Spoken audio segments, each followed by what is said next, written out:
I must confess, this one actually caught me off guard. I thought the answer was going to be, to the question, if Donald Trump chooses Nikki Haley, would you still vote for Trump? I assumed the answer was going to be, yeah, but we're not happy about it. I mean, that's basically my answer. I feel like it's a realistic answer, but Tucker Carlson disagrees. Last night at Turning Point USA, wow.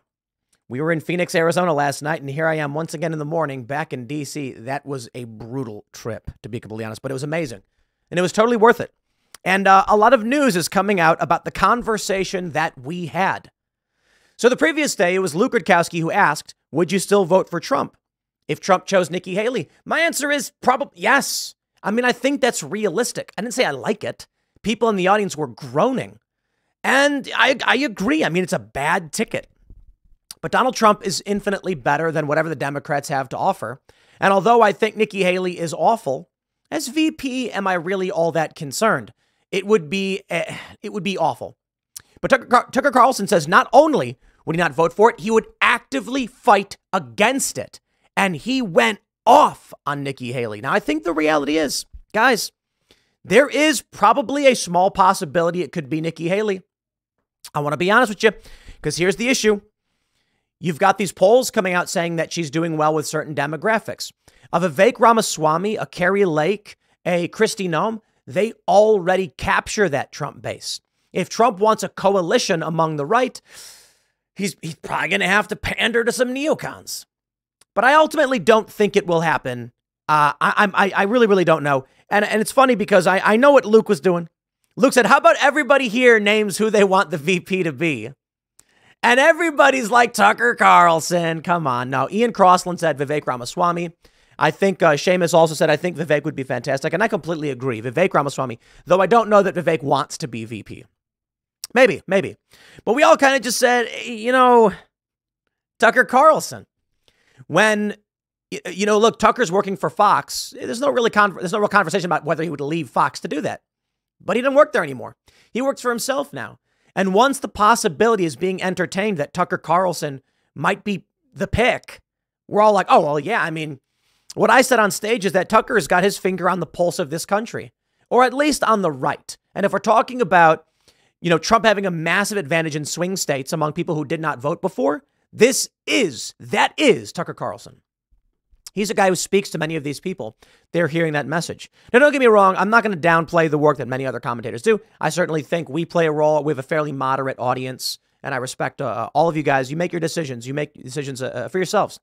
But I know, hey, man, we're up on stage, and I said, Nikki Haley, you watch the clip, and they're like, no. And I'm like, no, wow, already? No? It really is surprising to me because I got to be honest. There's a lot that Trump can do. I'd still vote for him, you know, and I didn't vote for him in 2016, but I am deeply concerned about what happens if Trump is not the president. Now, I don't know what's going to happen in 2024. It is a difficult thing to see, but let's go through this. And then I want to talk to you about, oh boy, they're none too happy, but the Turning Point USA straw poll, I'm pretty sure still has Tucker Carlson in the lead. This is who the people want. Nobody wants Joe Biden. We got new data coming out. His approval rating is the lowest it has ever been. My friends, before we get started, head over to thebestsongever.com. Click download your price. And you can name any price, but it's 69 cents to purchase the song Together Again, which is currently available on YouTube. You can watch it. We got a lot of funny stuff going on in here. This is a team up with the Daily Wire's Jeremy Boring and Michael Knowles. We did a cover version in a modern sense of their song, teaming up to sell a bunch of music. That's really what we want to do. We want to sell the songs. We want to prove that we can build a parallel economy. We can build parallel economy in movies. We can build parallel economy in music. Buying this song, add it to your collection. It helps us move the needle forward. Really, it's that simple. We want to send a message to the woke industries. Enough people buy this song, we will chart on Billboard. And I am looking forward to Jeremy Boring and Michael Knowles, Smokey Mike and the God King. Guys, please understand this. Smokey Mike and the God King is a gag band that was made because the music industry gave a middle finger to Jeremy Boring and Michael Knowles. We sell enough of these, they will have a Billboard charting song. We got a couple, and it's all thanks to you guys, but this is what we want to do. We want to sell. We want to build the parallel economy. Sell songs, sell coffee, sell movies, all of that stuff. Step one, we do what we can. You don't like the music? Okay, don't buy it. But we do appreciate your support. And feel free to not like it because you don't have to like everything we make. But let's jump into the story. We have this from media. Tucker Carlson says he would fight Trump re-election if he picks Haley as VP. Would be reason to oppose the ticket. I think we have a better clip of this. I was actually really surprised. I got to be completely honest. But let me play the clip for you. You can hear it for yourself. It's only 30 seconds. Someone asked me, would you vote for Trump if he chose Nikki as VP? And would you guys vote for Trump? Well, that's the question that I asked you specifically. Well, I would not only not vote for that ticket, I would advocate against it as strongly as I could. Wow. Yeah. Well, that's just poison. I mean, here's someone who's actively opposed to the interests of the country I grew up in, who endorsed the BLM riots, and who is not left, but is neoliberal in the darkest, most, speaking of nihilistic way, and has no real popular support. Is a creature of the oligarchs. So yeah, that would be reason to oppose the ticket. You heard me in the clip say wow, and then I just said wow again because it is a bold and powerful statement. Tucker's fantastic. I'm a big fan. It was an honor and a privilege that we were able to put this together and that he joined us on stage. It was a really amazing night. Tucker gives this he gives his speech. I think he went on for like an hour almost because he had like 45 minutes. He went over, and they're like, Tim, Tucker's, he's going long, and I'm like, awesome, absolutely amazing. Like, we're so excited. And he comes right off the stage and comes right back on to join us for a long form 2-hour conversation. And dropped some bangers. Former Fox News host Tucker Carlson said on Monday he would fight Donald Trump's re-election efforts if Trump picked Nikki Haley. During a live discussion with Tim Pool, we get it. That was the quote. Last week, Trump's daughter-in-law, Laura Trump, refused to rule out the possibility of a Trump-Haley ticket, telling Newsmax host Eric Bolling, crazier things have happened. I don't know. I would never say never with Donald J. Trump. Never say never. Trump himself, however, has called the idea unlikely. But I'm not so convinced it's absolutely unlikely. And look, guys, let's be pragmatic. Haley is awful.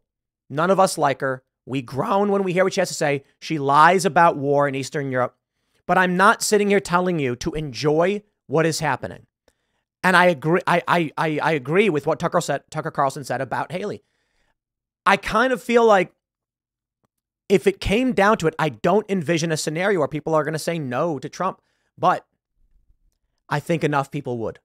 I think it would be a mistake for Trump to pick Nikki Haley, considering what we're seeing, especially because yesterday, or 2 days, or last week, I said I probably would vote for. I mean, I'm not going to be happy about it, but I understand the strategy in Nikki Haley wins over older traditional voters for Trump. We need a balancing force. Honestly, I think that maybe Tucker Carlson he'd do a better job, but. Doesn't sound like Tucker want to do it. Well, on stage, she says, well, Vivek Ramaswamy's good. And I'm like, listen, the more Tucker puts on this air or says, I don't want that job, the more people are going to say, Tucker, it's got to be you. We need a VP who's trying not to be VP.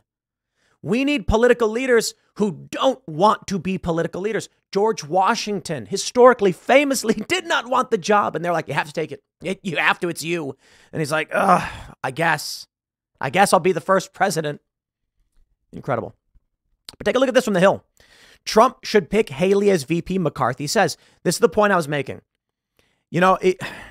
Guys, Tucker comes out and says he would fight against that ticket. Tremendous respect. That is a bold statement from a guy who knows the president himself and would say he's basically saying to Trump, because Trump loves watching Tucker, you pick Haley. I'm advocating against your ticket. I wonder what kind of impact that has. Kevin McCarthy, on the other hand, I don't know that Trump is going to sit there and listen to what this guy has to say, but this guy wants him to pick Nikki Haley. I think it's just unlikely. Trump said unlikely. Fair point. Just consider the possibility of what that might mean. Here's what worries me.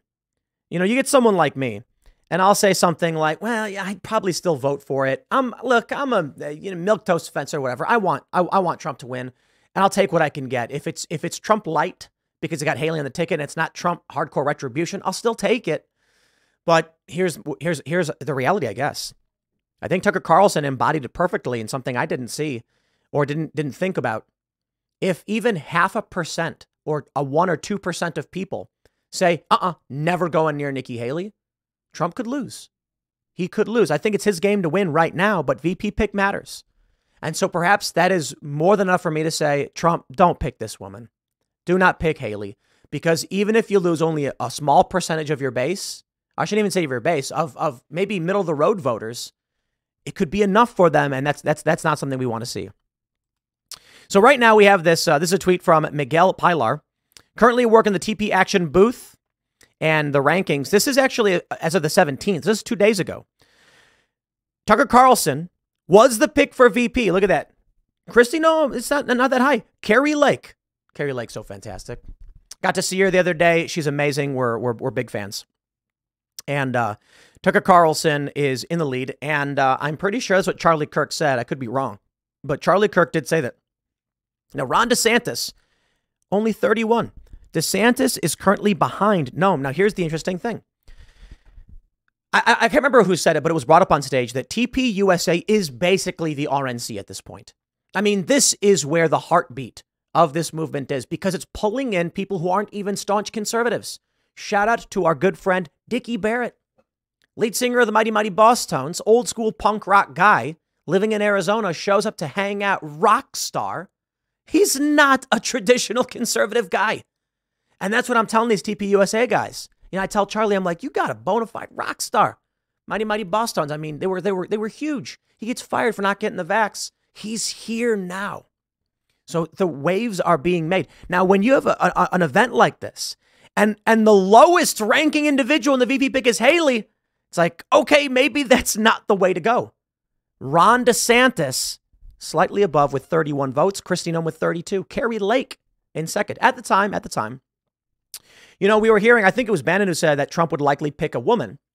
We will see. But Christie Noem seems to be a substantially better bet, but I gotta be honest. Tucker's got to do it. Now, this all, look, Tucker has to do it, but will Trump choose Tucker Carlson? You know, I don't know. I think we're all getting ahead of ourselves, because Tucker may be a commentator, political personality.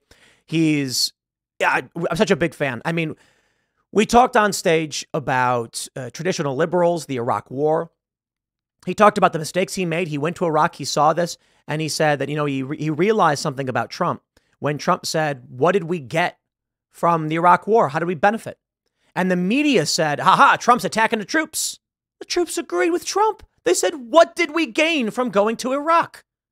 Tucker Carlson, who had been on board with it early on and then realized his mistake, said, I was wrong about all of this. And I'm like, this is why people like Tucker, because he's smart. He understands what's going on. And he will turn around and be like, yeah, I was wrong about that. Same can be said for Jordan Peterson. When that famous interview, when he was asked about civil rights, and he said, should a business be about to bar someone? And he's like, business should be able to refuse service to whoever they want. I think it was Jim Jeffries says, what about civil rights? And say a black person is kicked out. And Jordan Peterson, without missing a beat, goes, you know, maybe I was wrong about that. Right away.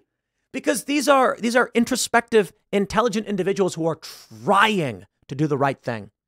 That's why people like Tucker. So when Tucker says or implies he doesn't want to do it, you got to do it, man. You got to do it. So where are we currently at? Well, I do want to talk about the state of Ron DeSantis' campaign, but I will point out currently right now from SCNR.com scanner, Biden's approval rating hits record low. Americans are particularly upset about Biden's handling of inflation and immigration. And right now they're claiming Donald Trump is being Hitler-esque. You probably saw my previous segment talking about this, where they're like, Trump is echoing Hitler because he's saying the Democrats are poisoning the blood of this country with immigration, blah, blah, blah. Look, man, Trump could choose better words, fine, but you've got panic in these major urban Democrat strongholds because of illegal immigration. And Biden's approval rating is in the gutter because of it. So enjoy the cake that you would like to have and eat too, I suppose. You get to have all your immigration and the failure of Joe Biden at the same time. I guess that means you can't have your cake and eat it too. But here's where we're currently at. So this is why I feel right now, you know, even if Trump chose Haley, how does he lose to Joe Biden? But maybe it just won't be Joe Biden. You know what I mean? I love this story from The Hill. More than half of voters think Trump will act like a dictator if elected. Poll. Really? I'm wondering how many of those more than half want him to. at least on day one. You know, they try to smear him. They say Hitler and they scream all this stuff. Look, here's what we need as a country. We need border security. We need to strengthen our manufacturing base, which has been improving. Joe Biden's not helping that, but Donald Trump did a great job years ago. We need someone to initiate criminal charges against corrupt elements in our government. That's just it. Now, the Democrats argue they're doing it, but anybody who actually follows the news knows that is not true. For instance, in Trump's fraud trial, he didn't actually even get a trial. The judge issued a summary ruling, despite the fact his lenders testified he was exemplary. He paid on time. They all made money. Everything he did was above board. Didn't matter. The judge didn't care. We have serious corruption in this country, and we do need a strong man, not to act like a dictator, but to actually just say, guys, criminal charges. These people should face a criminal proceeding as per the Constitution. I love it because they're going to say, you can't do that in politics. You can't criminally charge. When Trump said he would arrest Hillary Clinton, they all lost their minds. If Trump commits a crime, charge him. You try to impeach him, okay? And for political reasons, that is very difficult. I have questions about foreign policy under Donald Trump and what his actions may have led to. That's fine. All fair points.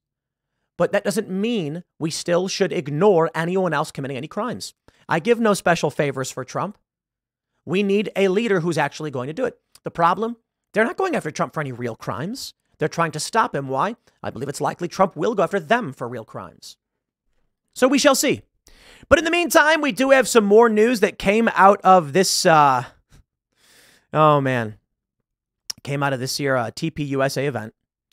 Tucker Carlson says DeSantis' online army is filled with the nastiest, stupidest, and the most zero-sum people I have ever seen. Yowza. Let's see if we can play this clip and get that audio for you. Just ask a question, since you all are so on the internet and like I'm not that much. You really get the sense that Ron DeSantis, who I liked as governor, the people who represent him online are the nastiest, the stupidest, and the most zero-sum people I've ever seen in my life. And I don't think that reflects him, but it's like, this is kind of small ball. And by the way, these purported conservatives, Ron DeSantis changed his view, and I like him, okay? I think he's been a good governor. I just want to be clear about that. I know him personally. I like him. But his donor, Ken Griffin, told him to change his view on Ukraine from it's a regional conflict we shouldn't get involved in to it's a super important thing we should send more money. One donor got him to change his view, and all these so-called conservatives are supporting that like it's the most important thing ever. Like, who are these people, and what is their problem? So my response to that, it does reflect on Ron, if you've seen the longer clip, because Ron needs to fire the people running his campaign. And I said this the other day, and I'll say it again here. I'll say more. Tucker Carlson has now joined the ranks of people who are saying, what is going on with DeSantis's influencers and surrogates? And I am talking about the top of his campaign staff. Guys, when you've got Cernovich, me, Tucker, there are many other conservatives who are not in, I'm not going to drag people into this who aren't in this, that don't want to be. But we've had people on this show who are right-leaning individuals who have never once insulted or criticized Ron DeSantis over Trump or anything like that. Individuals who are conservative, that their core focus are cultural elements. And they've asked me, I'm getting slammed by these DeSantis people for some reason. We've had other prominent big name personalities, supporters of DeSantis, ask me, are you getting attacked by the DeSantis people? And I laughed and I'm like, well, are you following me? I'm like, why do you ask? I'm like, no, because I am too. And I'm like, wait, you're pro DeSantis. Yep. I'm not going to drag anybody else into this by shouting their names out. But I can mention Tucker Carlson saying the same thing. And for some reason, doesn't matter. They still go on X and screech into the wind. You know, it's really, really fascinating. And this is the point that I made. One, policy-wise, as a dude, we love Ron DeSantis. He is an inspiration. Campaign-wise, he's one of the most ineffective leaders and is running one of the most abysmal campaigns I've ever seen. He won't fire Christina Pashaw. He won't fire these other guys, Redfern, Griffin, etc. And these people are just, man. You know, my conspiracy theory, I told this Tucker, is that they're actually Trump supporters pretending to be DeSantis supporters to sabotage Ron. But, you know, I'd believe that if Ron actually fired his campaign staff. Now, I have more reason to believe that's probably the case. I mean, and I mean this seriously, that the highest level campaign staff of Ron DeSantis, they're actually big Trump fans.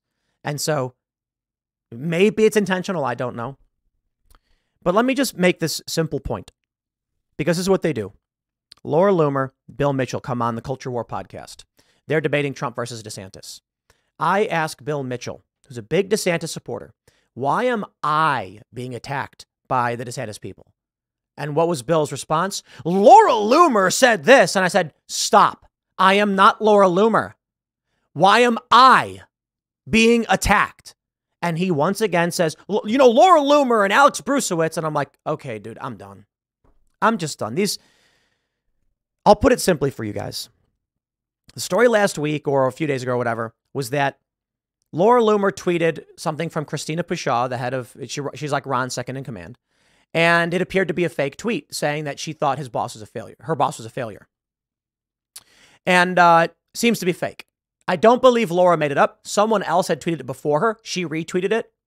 Perhaps irresponsible, whatever. But I don't think Laura fabricated it. I think she retweeted it. And, you know, I don't know. What do I have to say about Laura Loomer? She's Trump's biggest fan. I tweeted, no way this can be real. But I mean, I need to, you know, do some research on it. Christina Pushaw took a copied version of that tweet, changing her name for Laura's so it looked like Laura tweeted out, my boss is an idiot, even though she doesn't work for Donald Trump. And then she said, whoa, what's this? I called them for that. I called them scumbags. And they immediately say, haha, Tim Pool's a hypocrite. Guys, Laura Loomer is not Trump's second in command. Laura Loomer is a fan. You want to make the argument that she acts as a corsair or privateer for the Trump campaign? That the Trump campaign unleashes Loomer, knowing she's a big supporter and a fierce defender of Trump? Fine. But Laura Loomer is not on the campaign staff. She's independent. She's a fan. This means Ron DeSantis' second in command is spending her time getting into flame wars on Twitter with Trump fans. Why?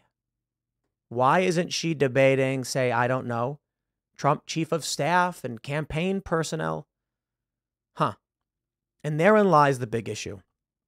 Say whatever you want about these people, but the reason why I don't care that Laura Loomer posts this tweet so much, I'm worried if it's fake news, it's because she's not Trump's second in command. You want to talk about a media personality leaps and bounds above Laura Loomer, who is still not even the Trump campaign? Tucker Carlson. Tucker Carlson talks to Trump and hangs out with Trump. There's that famous story from way back when he went to Mar-a-Lago and met with Trump and talked about stuff. If I'm going to be concerned about what presidential campaigns are doing, I ain't going to be bickering with fans. Imagine you make movies and you're coming out with a movie and a guy you used to work with branched off and is making another movie. And you can take him to court and you can argue with him all day and night and try and justify why you're in the right. Instead, you go on X and you start arguing with his fans. Okay, I guess. But I'll just put it this way, man. It's a bummer. It's a shame. I think Tucker's the pick for VP. I certainly do. But let me just wrap this by saying, when even Tucker Carlson is pointing out Ron DeSantis supporters are some of the nastiest people, at what point do these people look in the mirror and say, oh, I'll put it simply for you guys. Many of these DeSantis supporters, seeing a tweet from a Trump fan, will attack Tucker instead. Okay, great. That's why Ron is second lowest in the straw poll. Bummer, I guess. But we'll see. I kind of hope it's Tucker. We will see. 2024 will be wild. I'll leave it there. Next segment's coming up at 4 p.m. on this channel. Thanks for hanging out. Download the song. Go to the best song ever. Support our work. We're going to get Jeremy Boring and Michael Knowles up on that Billboard chart alongside us. We all have writing credits on the song. The original was by them. But maybe, somehow, we will get 500,000 sales of this song. I really doubt it. But if we did, I really don't see hitting a gold record, gold record in a week. Not likely. But I do feel like, it would be funny because I told the guys at the Daily Wire, I was like, hey, I think we'll hit the Billboard charts. It is what it is. Considering how many paying supporters you have, if 500,000 people bought the song for 69 cents, y'all would have a gold record on your wall. Kind of funny to think about. I don't think we have that kind of influence, unfortunately. But maybe you guys can prove me wrong and buy the song at thebestsongever.com. You'll get a discount code for Cast Brew Coffee, 35% off. Everything. You like coffee? You want discounted coffee? Buy the song. All right, everybody. Thanks for hanging out. We'll see you all at 4 p.m.